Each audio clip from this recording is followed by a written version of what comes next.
It's just so nice to have some Starbow games here on the weekend. Apocalypse here spawning in the top right, and we do have Holden, the purple Zerg, spawning in the top left. I got my left and my right correct, and that's pretty good accomplishment for me. Apocalypse likes this map. I did not give myself referee. Everyone plays on this map. It's just kind of the Starbow thing to do. Circuit Breaker is pretty popular as well. There's a map made by someone, probably Avex. It might have been Xephia, I don't know. Someone made a map that I'm quite liking a lot. I've actually queued it up twice to appear in the tournament next week. Once in the pool option and another as the starting map. Pylon on the low grams, very normal. What's not normal is seeing it on this side. Often it's built on this side with buildings built to this way. That way Zerglings can't, come over here and slip all the way up through here. Also, building the pylon here means cannons here won't be able to really, the Hydralisk, if it's a Hydrabusk, are able to DPS this cannon from right here, the pylon from right here, and you just kind of have to awkwardly walk around your own wall. But what it does do, on the other hand, is let your units get out easier. But with a better pathing in StarCraft 2 game engine, it's not really needed. You don't really need to think about making pathways for units to move around. In StarCraft Brood War, that was a pretty big part of macro, was structuring your buildings to where Dragoons could walk out easily, because they would often derp and end up bouncing around and stopping other Dragoons from getting out. And if 4 or 5 Dragoons are just derping around in your base trying to find the exit, clogging up, making traffic congestion for the other Dragoons to come out, not having those Dragoons in your engagement can be pretty serious. 12 hatch coming out from the Zerg. Looks like we're going to get a spawning pool coming down. Very late spawning pool, 14. Not going to get punished though, because no scouting information yet. Apocalypse scouted in the wrong direction, so he's going to have to build this cannon before his gateway.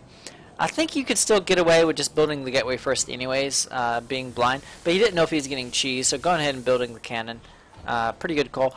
Fast third base over here. This is sort of a normal thing to see our Zergy players do, but one thing I don't like about this third base is he's expanding to his opponent. The only time this can be useful is if you're doing a very fast tech to Defiler, because then it's a pretty short push to Dark Swarm down here, Dark Swarm, Dark Swarm, Dark Swarm, and now you're at your opponent's base. But until that late game scenario arises, this base is just a big liability. It's going to enable Protoss to plob his army out here, push this way, and expand all the way through here in great safety. Spinecrawler coming out in the front. I'd like to see that Spinecrawler be built back here to make the Zealot kind of have to walk around the hatchery a little bit. Gonna try and DPS down this probe. Are they able to get it? Oh! Probe shields are regenerating. He's not going to be able to get took out. This is just the way Brood War worked. Chasing probes could not... chasing Zerglings just could not kill probes. Works a little differently because here the Zerglings are able to get little nibbles off. Actually, no, that Zergling got no nibbles off. No damage at all. Gonna get B-slapped down by the Zealot. Trying to censor myself on somebody else's stream. Don't want to be cursing on Zephyrs' channel. Taking a fourth base way over here. This is not something we see very often. We do normally see more hatcheries come out of the Zerg, but they're normally used as walls. The Zealots can be so problematic. Let's go ahead and open up the production menu. Yeah, we see the Twilight Council coming down. +1 upgrade already on its way. This is gearing up to look like some type of Zealot timing coming out from Apocalypse. Zealot +1 leg speed timing. And these bases not having any wall-offs to help, derp out the Zealots, it could be problematic for a Zerg player. I'd like to see how he's going to deal with that. Queen's getting added on for even more macro prowess. Still banking quite a lot of larvae. Oh, 18 workers on this one base. These really should be Maynard over to these other bases. worker saturation works very different in Starbow than it does in StarCraft 2. 1 worker per mineral patch is optimal. Adding more workers does yield a return, but the return is less. So if you have other bases, you really want to spread out your workers. You get a much bigger return. Zergling's just spotting at the front. I'm kind of interested to see what tech comes out. Yeah, it looks like it is going to be some type of 4 or 3 gate Zealot timing. With only 3 gateways, we may see the Protoss be saving some minerals to throw down an early 3rd. I wouldn't be surprised at all if we see a push out followed by a very fast 3rd come up. You can save that from this 4th gateway here. The minerals you save from that, you can spend on cannons here. Both the minerals saved from building the actual gateway. And yeah, that's exactly what we're seeing, a very fast 3rd. All because you cut this 1 gateway on this push. And here's the push coming out now. Catching out a Hydralisk, pretty good grab. 13 Hydras on the way though.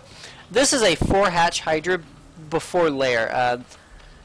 I would almost call this a Hydra bust with an extra hatchery. A high econ Hydra bust.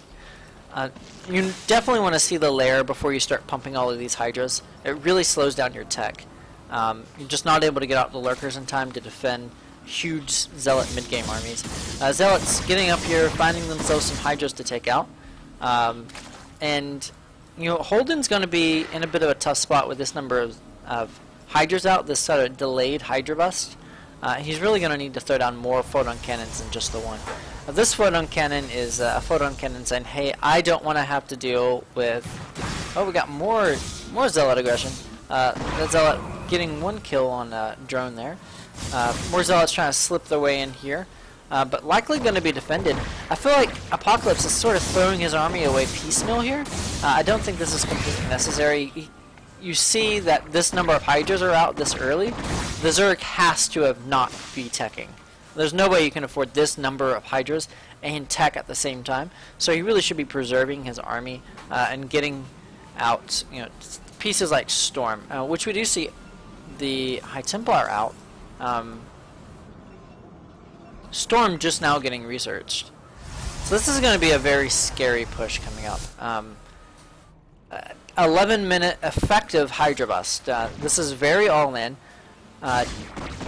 Zerg doesn't have to kill his opponent here.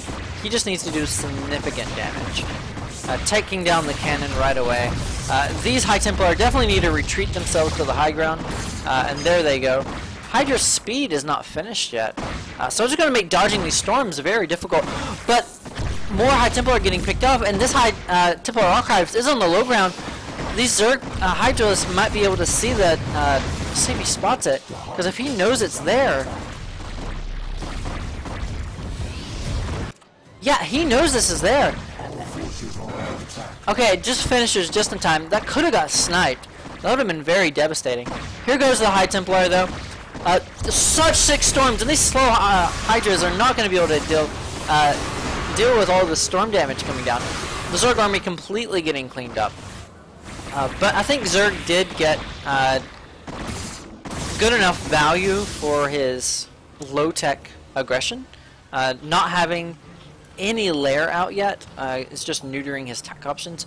11 more Hydralisk on the way. Protoss players are going to try and rebuild. I'd really like to see him just macro out a very, very big army. He has the gateways to do it. He just needs to keep up macro with the Zerg. Keep access to Storm. I think he's out of High Templar and he's not making any at the moment. So that's going to become a bit of an issue. If he can take this trade here, given the Zerg's economy state and tech state, this is actually a pretty good trade for Protoss. Normally Protoss doesn't want to be trading their armies away, but this is actually pretty nice for Protoss because the Zerg doesn't have access to any tech. Not having lurkers here, by this time Zerg would normally have lurkers out, and these Zealots would just be, you know, chewed to bits by the lurker spines. But because Holden did this big delayed techless Hydra bust, he doesn't have access to all these lurkers. It's just getting DPS down so quickly. And of course the Zealots do have the +1 upgrade.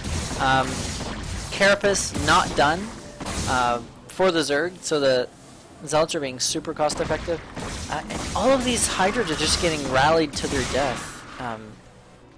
Zerg player knows there's a base up here, is going to go knock it out. If this base goes down, it's going to be 3 bases to 3 bases, and everything's going to be evened up. Oh wow, even doing an offensive up here to this base as well. Both the 3rd and the 4th under siege from Holden. Apocalypse is just really pulling apart the Zerg player who opted for this, mass Hydra, low-tech army. Muscular Augments is not even done. Zealot's kind of just running by saying, see you later, to the very slow Hydralisk.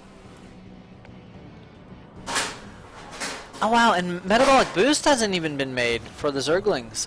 But without the armor upgrade, I don't think Zerglings are going to be too effective. Man, Lurkers are just so needed right now with these huge numbers of Zealots. What Lurkers do for the Zerg army is, of course, they chew through Zealots quite nicely, but they also absorb a lot of storms before the observers are out. And having to inefficiently double storm one Lurker really frees up storms that would otherwise be chewing through your army. Lurkers also force out Dragoon's range, and observers, all of which is gas heavy, which means less High Templar, less storms, and better engagements for the Zerg. But not having those Lurkers in your composition just allows the Zealot Archon composition to rip through everything. Zealot Archon is so efficient against Zerg Tier 1, with the storms, of course. Zergling's getting in though, nibbling away. Zealots trying to position themselves up the ramp. One Zealot decides to be the vanguard, hold off the Zerg horde while he focuses down the hatchery, actually changing his mind at the last moment. That looked like a nice story to say, but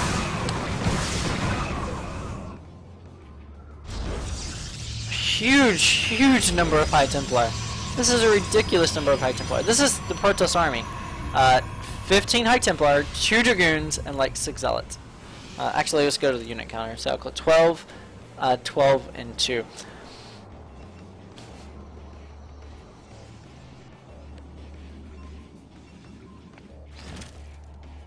Well, Zerg has managed to hold on, but just now getting the lair out. I don't know if he has his Hydra. Yeah, Lurker is still only halfway done. Zergling counterattack though coming in, kind of getting caught up on the gateways and everything. Yep, gonna get repulsed. All of these Zealots making their way across the map. Nothing here to defend the natural in main. Oh, but the Zealots are turning around. Very fortunate. Kind of getting Apocalypse is getting distracted by those Hydralisks that were over there. Now he's going in. Maybe he just wanted to join up his fleet of High Templar. Oh, that's so many purple. GG. Wow. And purple from the energy bars of the High Templar.